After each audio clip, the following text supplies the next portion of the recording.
Imagine being in a shopping center, just going about your day, when suddenly you're accused of something you didn't do. That's exactly what happened to Mrs. Ruby, an elderly woman who was confronted by security personnel.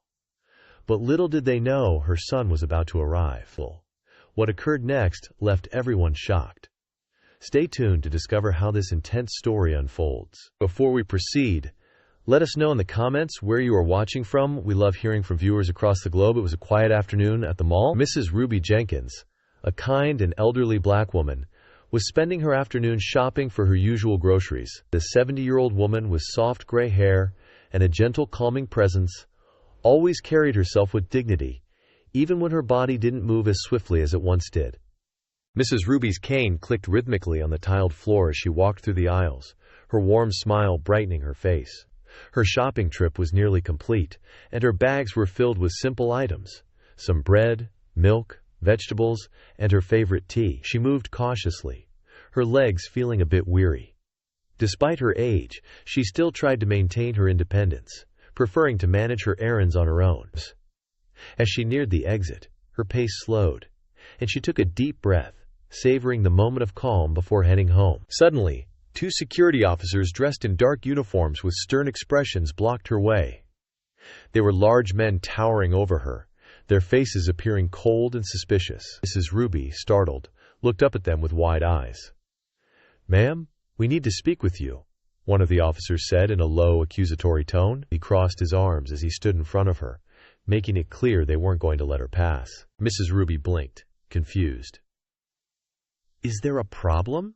she asked softly, her heart beginning to race. "We've received reports that you were shoplifting," the other officer added sharply, his tone harsh, as if he had already decided she was guilty. Mrs. Ruby's smile faded. Shoplifting her? The accusation hurt, making her heart race even faster. Her fingers tightened around the handle of her cane. "No, sir," she replied, her voice trembling slightly. "I paid for all my items." She reached into her bag, trying to pull out her receipt, her hands shaking with anxiety. She found it and held it up, but the officers didn't even glance at it. "We need you to come with us," the first officer said firmly, disregarding her attempt to show them she had done nothing wrong.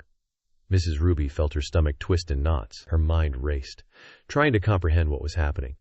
Why wouldn't they simply check her receipt and let her go? She had always been so careful, always doing everything the right way.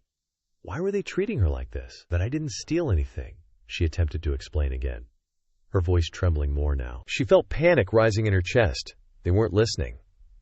Without warning, one of the officers reached out and grabbed her arm. The sudden grip made her flinch, and she nearly dropped her cane. "Let go," he said, pulling her toward the back of the store. Mrs. Ruby felt her heart pounding in her ears. She couldn't believe this was happening. She tried to pull her arm free, but the officer's grip was too strong. "Please," she pleaded, "I haven't done anything wrong." But the officers didn't care. They pulled her harder, and pain shot through her old, tired body. She glanced around the mall, hoping someone, anyone, would come to her aid. People were watching, but no one moved. They just stood there, whispering to one another, casting judgmental glances. Mrs. Ruby felt utterly alone. Tears welled in her eyes. She had never been in trouble before, never raised her voice to anyone, and now here she was, being dragged through the mall like a criminal. It was humiliating. It was terrifying. Her breathing grew shallow, and her vision blurred as the tears began to spill over. Her purse, hanging loosely from her arm, slipped down, and in the struggle, her phone tumbled out and hit the floor with a soft thud. The officer kept dragging her toward the back room, not even noticing. But Mrs. Ruby noticed. Her heart skipped a beat. Her son Oliver, her strong, brave son, had told her to call him if she ever needed help, and she needed him now more than ever. With shaky hands, she reached down and grabbed the phone, her fingers trembling as she tried to unlock it. The officers were pulling her, but she managed to press the call button, dialing her son's number. The phone rang once, then twice. Finally a click. "Mom." Oliver's deep voice came through the line. Mrs. Ruby's voice trembled as she whispered into the phone, her tears now streaming down her face. "Oliver, please come. They're hurting me. I don't know what to do." She could barely get the words out. But Oliver understood. "I'm coming, Mom. Hold on. I'm on my way." He arrived at the mall within minutes, his pulse quickening as he parked hastily. He marched inside, scanning the area until he spotted her, his mom being pushed around by two security officers near the back of a store. The sight hit him like a punch to the gut. His mother looked small and fragile between the two burly men, her face streaked with tears. They had their hands on her, gripping her arms and dragging her toward a back room as if she were a criminal. His heart thundered with a mix of rage and sorrow. His sweet mother, who had never harmed anyone, was being treated like this. A fire ignited in his chest, but he knew he had to stay calm. Oliver inhaled deeply, steadying himself. He couldn't let his emotions take over. He was trained for high-pressure situations, and this was no different. But deep inside, his heart was screaming as he made his way toward them. His eyes never left the officers. His steps were firm, his fists clenched by his sides. He could feel his blood boiling, but his face remained stone cold. His mother's safety was all that mattered now. "Mom," Oliver called, his voice deep and controlled, though it took everything in him to keep it that way. Mrs. Ruby, though clearly shaken, looked up at the sound of her son's voice, her tear-filled eyes widening in relief. "Oliver," she whispered, her voice cracking. Captain Johnson walked right up to the officers, his chest rising and falling with each breath. His presence alone seemed to draw the attention of the crowd that had gathered nearby. But the security officers didn't seem to notice or care. "This is none of your business, sir," one of the officers said curtly, glaring at Oliver. He clearly thought Oliver was just another upset bystander. "Step back, or we'll have to take action." Oliver clenched his jaw, trying to contain the anger that simmered just beneath the surface. His dark eyes narrowed as he looked directly at the officer, his voice steady but commanding. "It is my business. That's my mother." The officer blinked, momentarily caught off guard by the sheer authority in Oliver's voice. But instead of backing down, the officer tightened his grip on Mrs. Ruby's arm, almost as if to prove a point. Oliver's hands balled into fists at his sides. He wanted to knock the man's hand off his mother, but he kept his cool.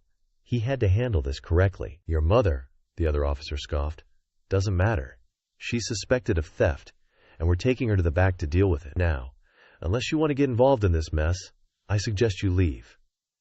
Oliver felt the fire in his chest roar even louder, but still, he kept his voice calm. "She's done nothing wrong.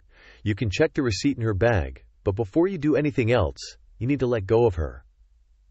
The officers exchanged a glance, growing more defensive. The first officer took a step toward Oliver, puffing up his chest. He clearly had no idea who he was dealing with. "You need to back off now, sir, or we'll have to call the police." Oliver almost smiled at the absurdity of the situation. "Call the police?" he asked. "Go ahead." The officer hesitated, unsure of how to respond to Oliver's calm confidence. But instead of backing down, he tried to double down, hoping to intimidate Oliver into leaving.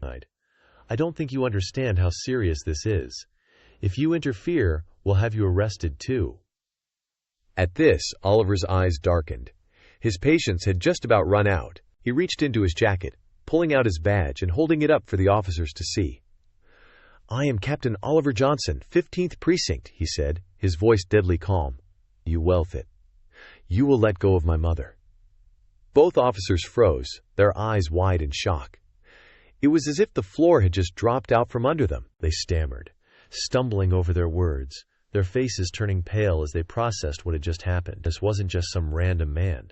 This was a police captain, a man who outranked every single person they could call. "Captain," one of the officers sputtered, releasing Mrs. Ruby's arm. "We didn't know, sir. We were just following orders." Oliver stepped closer, towering over the officers now. His mother was safe, but the anger he had kept at bay was now simmering just beneath the surface. He stared the men down, his gaze sharp enough to cut through stone. "You didn't know," Oliver repeated, his voice soft but dangerous. "You didn't think to ask, did you? You didn't think to check the receipt, listen to her, or treat her with respect?" The officers were speechless. One of them tried to stammer an apology, but Oliver silenced him with a sharp look.